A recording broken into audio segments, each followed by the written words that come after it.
Welcome sa Kaed Elia Vlogs. Good morning. Mula dito sa Italy, binabati kayo ng magandang umaga niya sa Pilipinas at sigurado hapon dyan sa inyo. At pati sa around the world, mga kalingap, ay sana ang kapayapaan ng Diyos ay sa inyong lahat. Alexa, good morning. Carpe diem. Here's the latest from your flash briefing. India Sky TG24.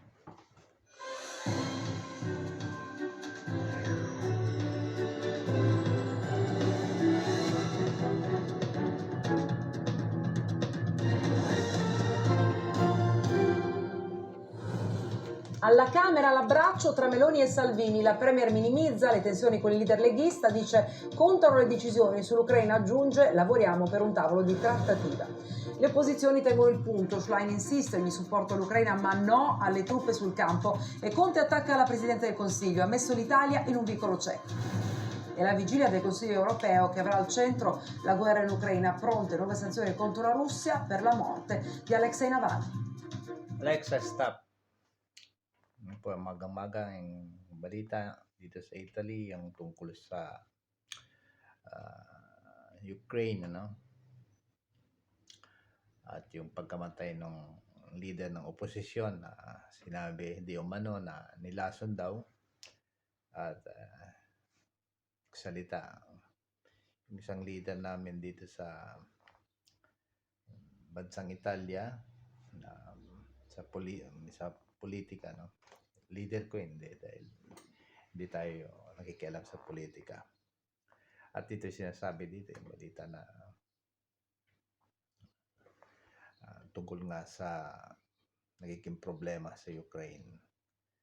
Sabi niya hindi siya nakikialam, sabi na. Tapos ang ating gobyerno dito ng Italy nakasupport ng against sa pamahalaan ng Russia dahil nga sa pagsakop sa Ukraine, kaya halos ang buong Europe ay kontra sa pamahalaan ng Russia. Sa akin po ay wala po akong, nasa gitna lang po ako dahil kami mga saksi ay hindi neutral kami pag sa mga usaping politika. Bagamat yung po ang sinabi sa balita ngayon, at tinanong natin si Alexa sa kung anong balita, ayun ang pumasok sa akin bilang Kaed Elia Vlogs ay independent. No comment ako sa bagay na yan. Pinaliwanag ko lang sa inyo sa Tagalog para maintindihan nyo yung salita ng Italiano. At pakisuyo na pakisubscribe si Kuya Bal Santos Mantubang at Edna Balcate saka si Kalinga Prab. Saka para sa mga Kaed Elia Vlogs, mga brothers and sisters na makasama ko, pakisuyo na mamaya baka gabi na dyan sa Pilipinas, hapon dito ay meron tayong live. Dumalo po kayo at alam niyo na, may mga surprise tayo lagi. Sa panguli, si Kaed Elia Vlogs nagsasabing I love you all. Bye-bye.